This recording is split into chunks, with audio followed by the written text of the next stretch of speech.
할렐루야, 복된 주일이 되시기를 바랍니다. 신문 일면에 보신 것처럼 하용조 목사님 6주기 추모일이 가까웠습니다. 8월 2일 수요일입니다. 오전에는 양지에서 가족 중심으로 예배를 드리고 저녁 7시 30분에 서빙고 본당에서 우리 함께 성도님들과 함께 하 목사님을 이 땅에 허락하신 하나님께 감사하는 예배를 드립니다. 또 7월 31일부터 한 주간은 우리 새벽기도 하 목사님 영상 설교로 함께 메시지를 듣습니다. 저도 종종 목사님의 과거 영상들을 메시지를 다시 들으면 얼마나 새롭고 또 얼마나 마음이 하나님께로 더 가까이 나아가는지 모릅니다. 다시 한번 이 여름에 하나님과 더 가까워지는 그런 회복의 시간이 하 목사님을 통해 이루어지게 되기를 원합니다. 오랫동안 준비하고 기도했던 동경 러브 소나타가 화요일, 수요일, 7월 25일, 26일 양일간에 걸쳐서 열리게 됩니다. 5천여 명의 사람들이 함께 참여합니다. 대다수는 믿지 않는 일본의 영혼들, 그 분들에게 하나님의 사랑이 전해지는 것, 우리의 힘과 능력으로 이룰 수 있는 것은 아닙니다. 함께 참여하는 분도 있지만 함께 참여하지 못하는 많은 성도님들 함께 기도해 주시고, 겉으로 볼 때는 화려한 행사처럼 보이지만 영적 전쟁입니다. 하나님의 말씀 또 능력이 나타날 수 있는 집회가 될 수 있도록 함께 중보기도 해 주시기를 부탁을 드립니다. 말씀을 듣기 전에 우리 함께 합심하여 함께 기도합니다. 이번 여름 아웃리치를 떠나 있는 많은 지체들, 국내외 또 현장에서 사역하는 귀한 헌신자들을 주님께서 지켜주시고 풍성한 열매 맺는 여름 선교 아웃리치가 되게 하여 주옵소서.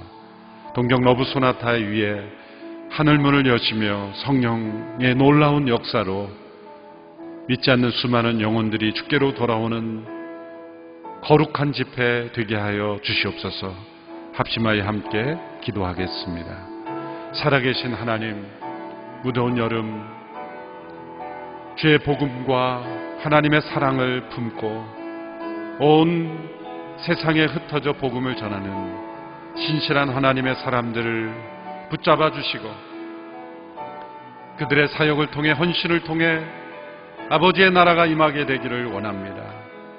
국내외 많은 선교 지역으로 떠나 섬기고 있는 영혼들을 지켜주시고 그들의 영혼 속에 하나님의 풍성한 능력과 사랑이 부어지게 하여 주시옵소서. 그들을 통해 하나님의 사랑이 세상 속에 흘러가게 하여 주시옵소서. 특별히 동경 러브 소나타를 위해서 기도합니다.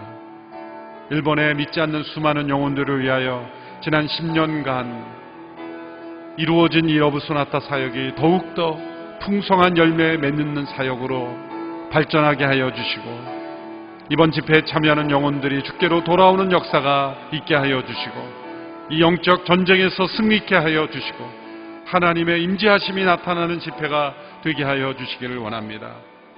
하 목사님을 허락하신 하나님, 지난 6년 동안 귀한 지도자의 그러한 영적 유산을 받아 그 비전을 이어받아 우리가 이어가게 하심을 감사합니다. 육주기를 통하여 하나님의 은혜가 더욱 부어지게 하여 주옵소서. 하나님 아버지, 온 열방을 품는 교회로 불러주신 것을 감사합니다. 너희는 가서 모든 족속으로 제자를 삼으라고 하신 주님의 말씀에 순종하는 교회가 되게 하신 것을 감사합니다. 이번 여름 주의 말씀에 순종해서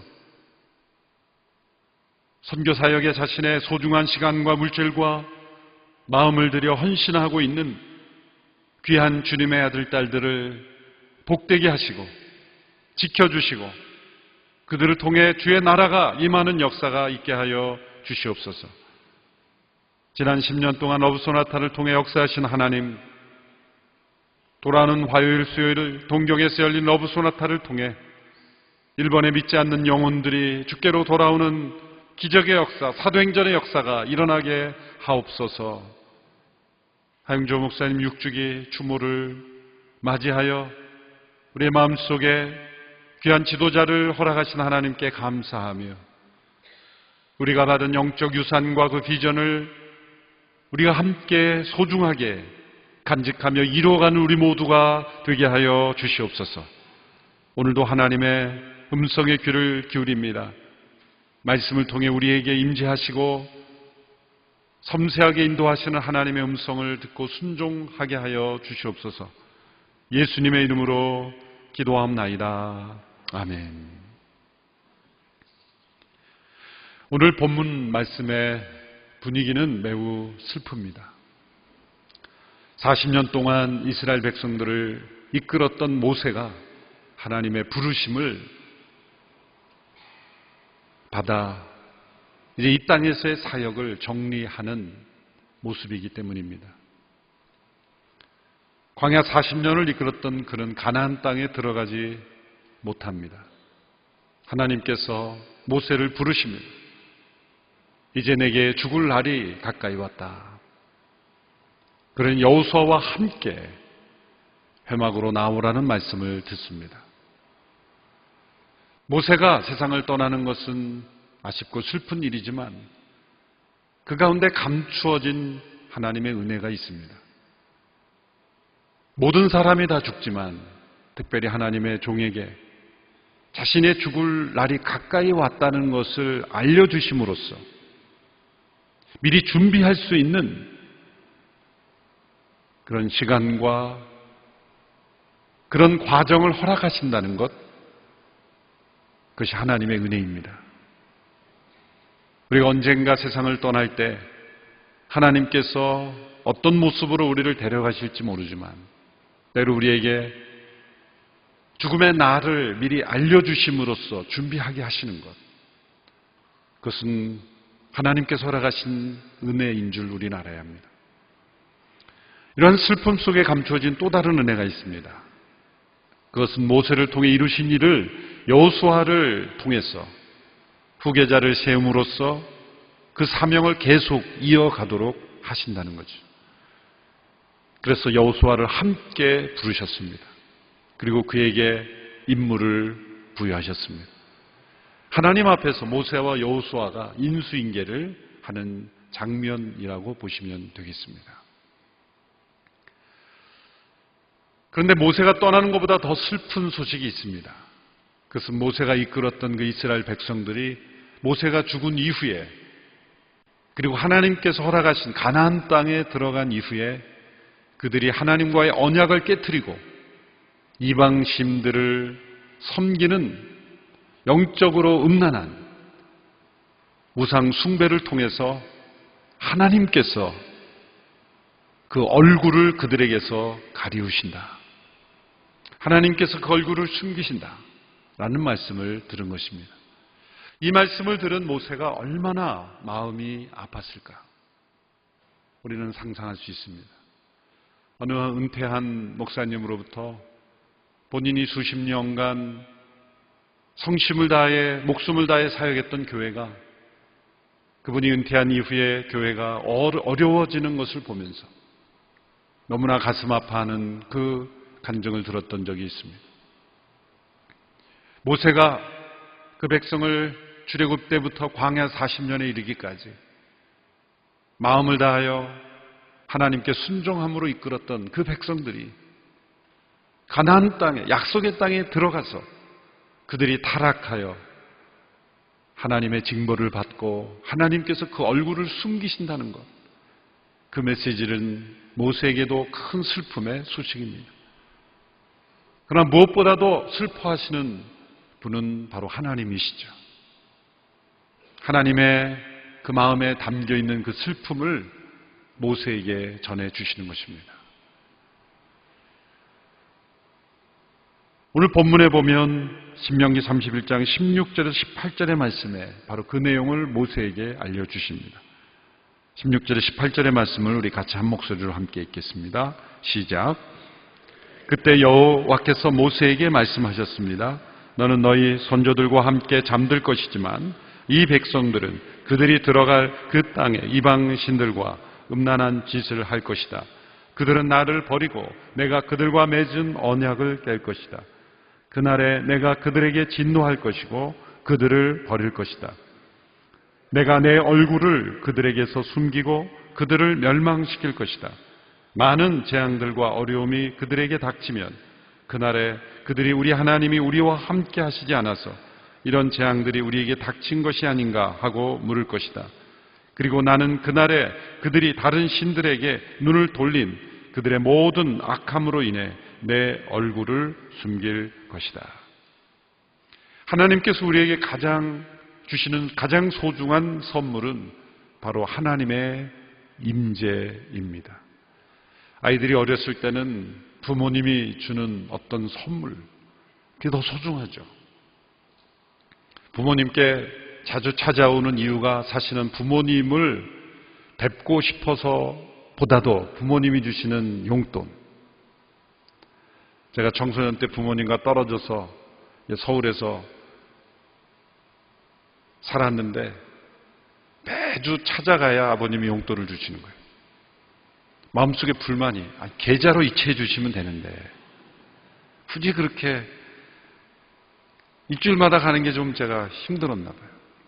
그렇게 이야기하니까 이런 말씀을 하시는 거예요. 이러지 않으면 너가 안 오니까. 아버님은 얼굴을 보고 싶은 거죠. 용돈은 당연한 거고. 그러나 자녀들은 얼굴을 보는 보다 그 떨어지는 그 무엇,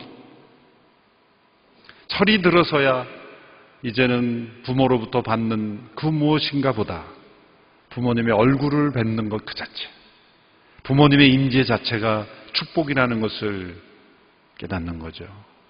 때로는 너무 뒤늦게 그런 것들을 깨달을 때가 많습니다. 어느 영적 지도자는 이런 말을 했습니다. 우리는 하나님의 임재를 얻을 수 없다. 왜냐하면 이미 하나님의 임재 가운데 있기 때문이다. 우리가 그것을 인식하고 있지 못할 뿐이다. 이미 하나님께서는 우리 가운데 임재하고 계십니다. 때로 그것을 우리가 인식하지 못하고 그것이 얼마나 소중한 것인가를 바라보지 못할 뿐입니다. 하나님의 임재는 세 가지 형태로 나타나죠. 첫 번째로 하나님의 임재는 하나님의 이 편재하심, 온 세상에 하나님께서는 임재하십니다. omnipresence, 온 세상에 하나님은 이미 편재하시는 하나님.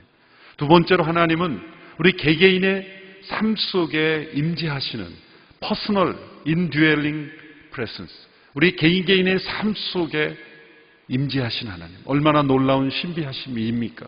온 세상에 편재하시는 하나님께서 우리 개인의 삶에 임재하시는 거예요. 세 번째 하나님의 임재하심은 하나님의 임재하심이 어떤 능력으로, 사건으로 우리의 삶 속에 분명하게 나타나시는 역사하심, manifest presence라고 말할 수 있는 거예요.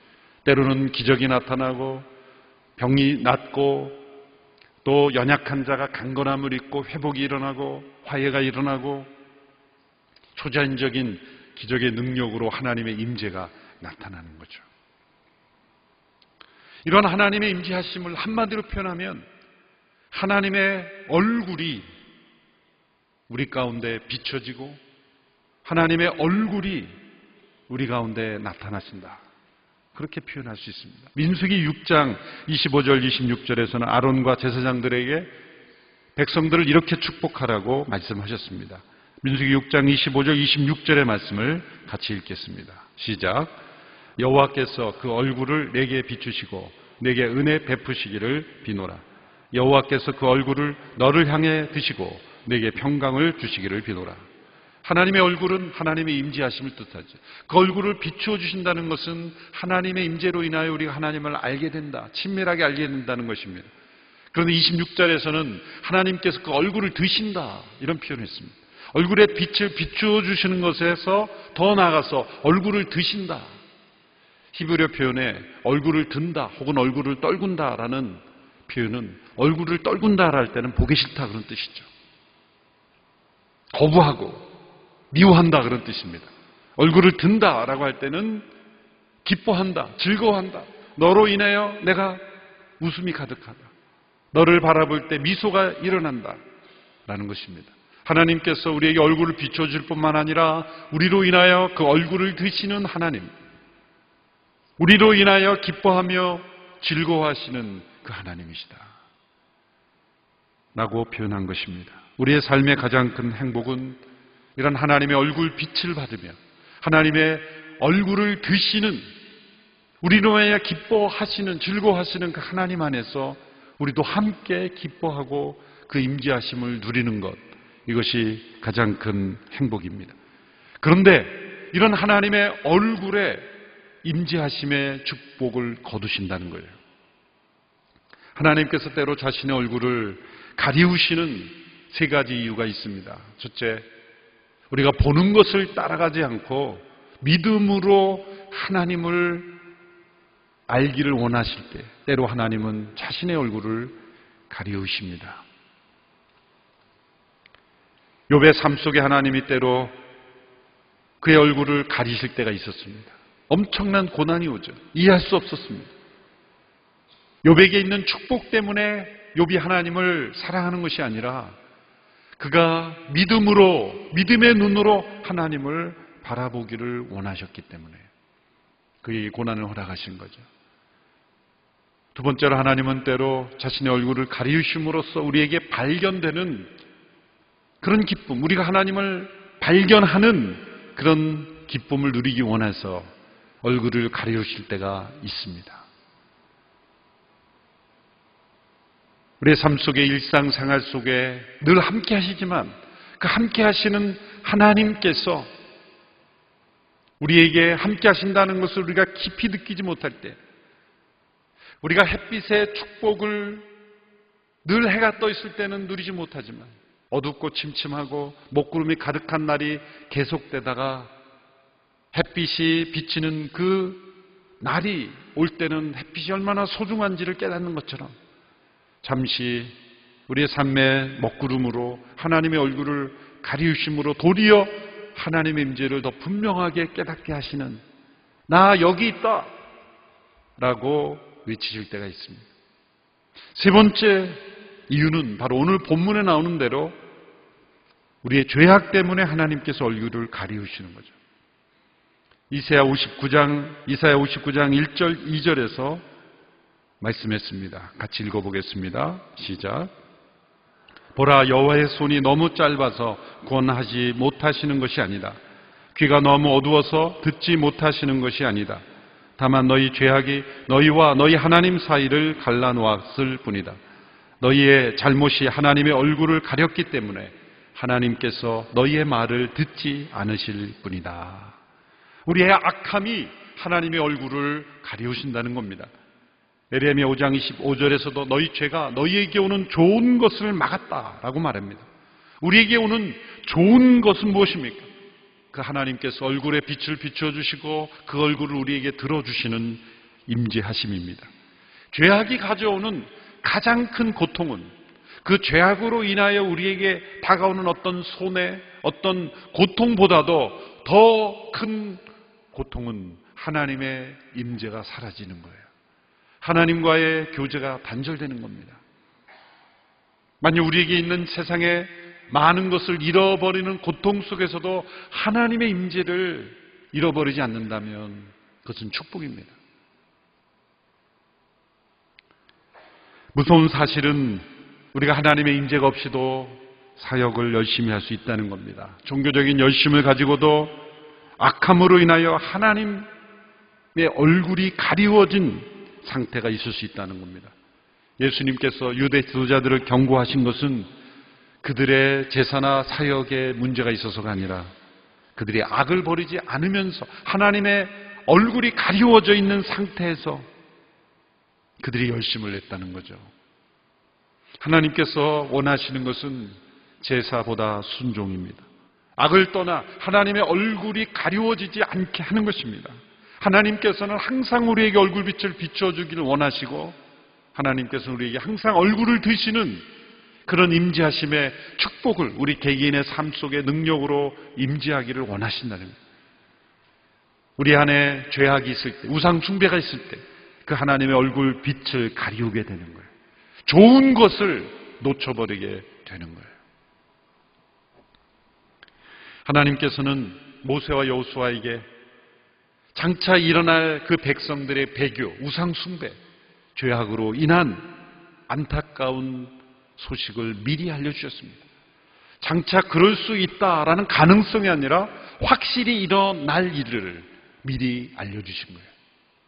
역사적으로 우리는 그러한 사건이 일어난 것을 우리는 알 수가 있습니다. 하나님께서는 왜 이 모세에게, 여호수아에게 장차 일어날 미래의 일을 알려주시는 것일까요? 이렇게 슬픈 소식을 인수인계를 하시면서 이제 모세에 주신 사명을 여호수아에게 이어받게 하시는 그 인수인계의 중요한 내용이 뭐냐면 이 백성들은 나를 떠날 것이다. 내가 얼굴을 가릴 것이다. 왜 이 슬픈 소식을 인수인계 시간에 말씀해 주시는 것일까? 첫 번째 이유는 절망하지 말라는 겁니다. 포기하지 말라는 겁니다. 미리 알려주심으로 포기하라는 뜻이 아니라, 그러니 절망하라는 것이 아니라 정반대로 놀라지 말고 이 백성들이 이러한 모습이 나타난다 할지라도 너희는 지도자로서 포기하지 말고 절망하지 말라. 다가올 역사를 미리 알고 대비하는 것과 모르고 맞이하는 것은 큰 차이가 있습니다. 돌이켜보면은 이런 꿈을 꾸었던 기억이 새롭습니다. 한 목사님께서 돌아가시기 며칠 전에 저는 그때 베트남 호치민에 있었습니다. 목요일 날이었는데 꿈을 꾸고 잠에서 깨어났는데 밤새 한 목사님과 이렇게 같이 대화했던 1대1로 대화한 그 기억이 나는 거예요. 그런 꿈은 처음이었습니다. 가끔 이제 부교육자로 일할 때 한 목사님 이렇게 장면이 나타났던 적이 있어요. 근데 가끔 지적받고 약간 그런 행사할 때 스쳐 지나가는 그런 장면이었지만 얼굴과 얼굴을 대면하여 그렇게 오래 대화했던 경험은 없습니다. 밤새 같이 있었던 느낌이에요. 내용은 다 기억나지 않습니다만 좀 특이한 꿈이구나. 근데 그 내용이 그런 메시지였어요. 전체 줄거리는 다 기억나지 않지만 절대로 낙심하거나 포기하지 마라. 절망하지 마라. 포기하지 마라. 그 격려의 메시지가 밤새도록 대화 가운데 이어졌어요.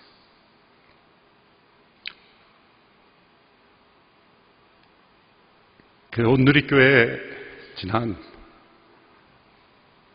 6주기를 맞이하면서 한 목사님께서 얼마나 미리 내다보셨는가, 그리고 본인 이후를 얼마나 준비하셨는가,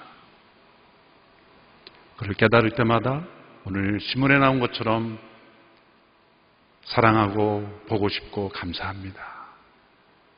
그 마음을 우리가 가질 수밖에 없습니다. 하나님께서 장차 일어날 이 안타까운 일을 왜 모세와 여호수아에게 알려주시는가? 하나님의 사람들은 다가올 역사의 미래를 아는 사람입니다. 우리는 미래 역사가 어떻게 될지 모르고 끌려가는 사람들이 아닙니다. 우리는 정답을 찾아가는 사람들이 아니라 정답을 알고 살아가는 사람들입니다. 끝이 올지 안 올지 어떻게 될지 모르고 살아가는 사람들이 아니라 우리는 역사의 끝을 알고 살아가는 사람들입니다. 수많은 미래학자들이 역사의 미래를 말하지만 가장 중요한 미래는 말하지 않고 말하지 못합니다. 성경만이 역사의 끝을 분명히 말씀합니다. 우리 개인의 인생에도 죽음으로 끝이 있는 것처럼 역사에도 끝이 있고 지구에도 끝이 있다. 그러나 그것은 끝이 아니라 새하늘과 새 땅으로 변화되는 하나님의 놀라운 역사가 기다리고 있다. 그 새하늘과 새 땅으로 이어져 가는 것이 너희에게 주어져 있다. 하나님께서는 성경 말씀을 통하여 미래의 역사에 대하여 분명하게 말씀해 주셨습니다. 여러분, 인류의 미래는 밝지 않습니다. 우리가 환경도 보호해야 되고 최선의 노력을 다해야 합니다. 그런데 전 지구적인 멸망은 막을 수 없는 거예요. 성경에 기록되어 있지 않습니까?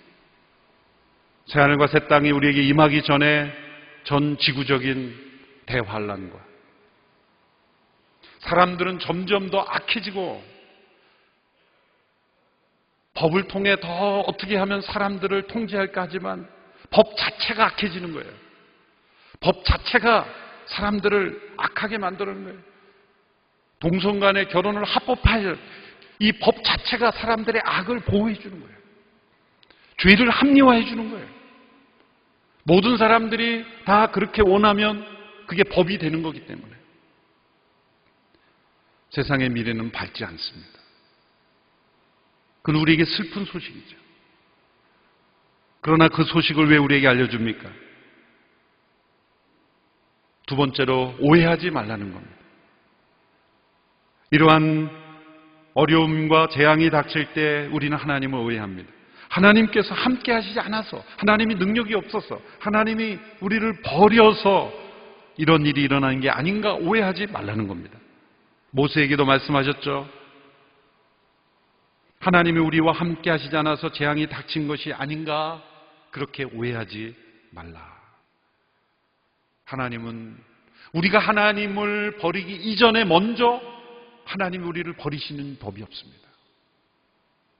하나님의 얼굴이 가리워졌을 때는 반드시 우리가 하나님을 버렸기 때문이다.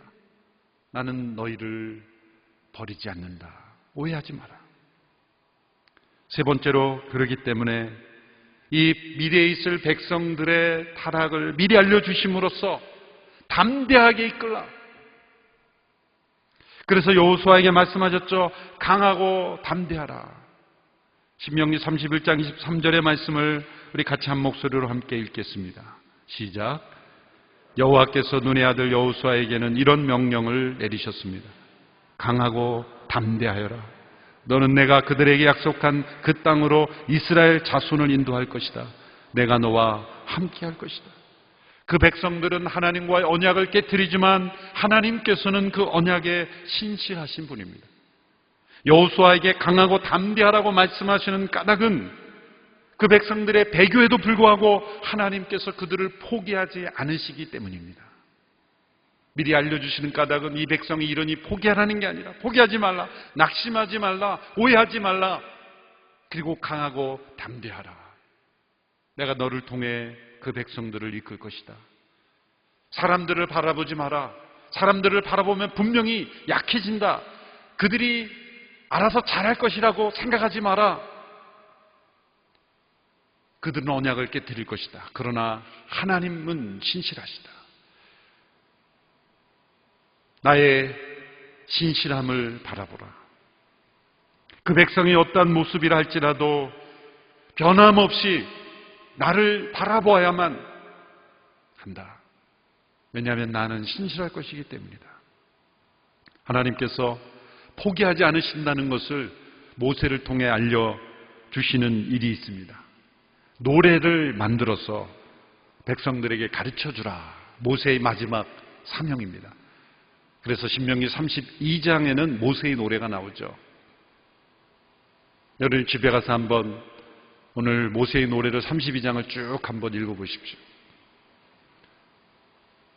하나님께서 작사 작곡하신 노래를 모세를 통해 알려주십니다. 그 내용의 핵심은 하나님은 신실하시다는 거예요. 그 하나님의 신실하심을 뭐로 비유하냐면 반석, 바위, 견고한 반석, 신실하신 반석. 그 백성들은 언약을 깨트리고 나를 속히 떠나지만 나는 변함없는 반석과 같이 그 언약에 신실한 하나님이다.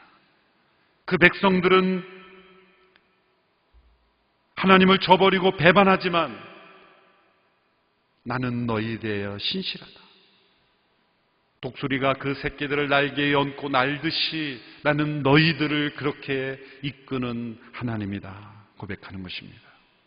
이 노래를 통해서 하나님의 교훈을 전해주셨다는 것은 너무나 창조적인 방법이죠.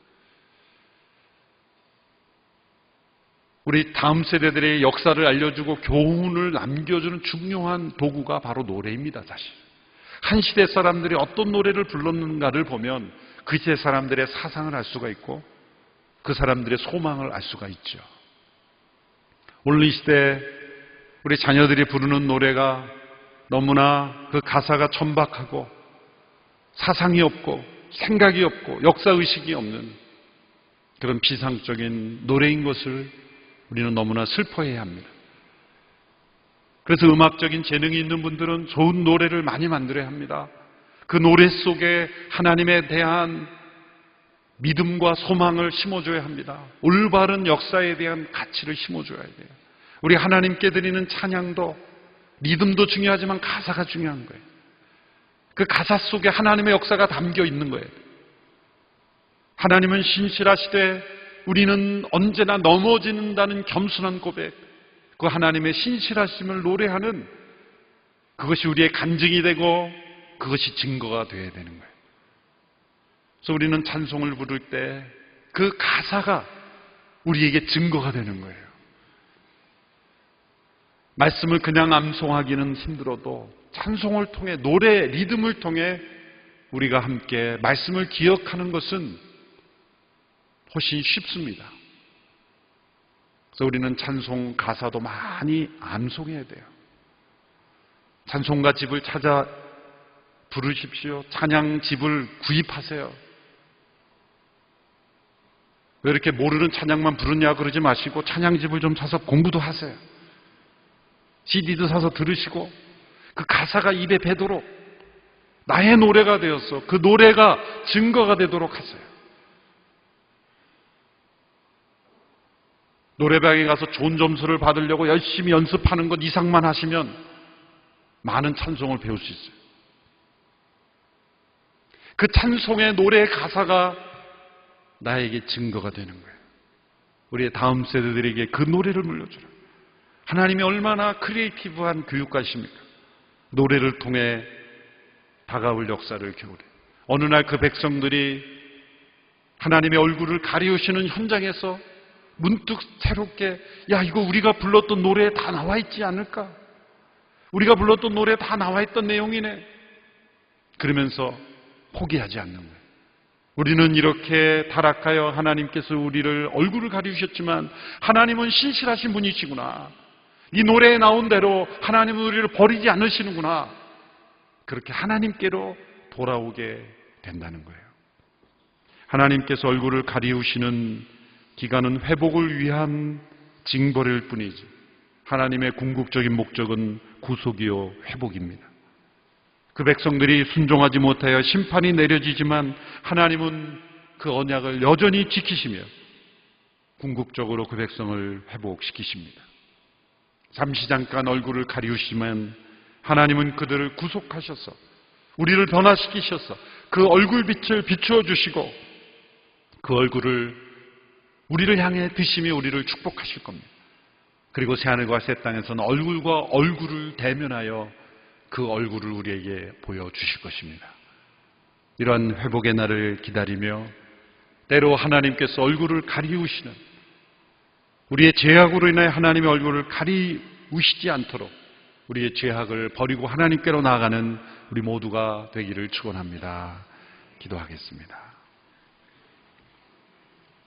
하나님, 그 얼굴 빛으로 우리에게 비추어 주시기를 원합니다. 우리를 향하여 얼굴을 드시어 주시기를 원합니다. 우리의 죄악으로 인하여 하나님의 얼굴이 가리워지지 않는 삶이 되기를 원합니다. 때로 그 얼굴이 가리워졌더라도 변함없이 신실하신 하나님을 바라보며 그 하나님께로 나아가는 우리 모두가 되게 하여 주시옵소서. 예수님의 이름으로 기도하옵나이다. 아멘. 다 함께 일어나셔서 함께 봉헌 찬양 드리겠습니다.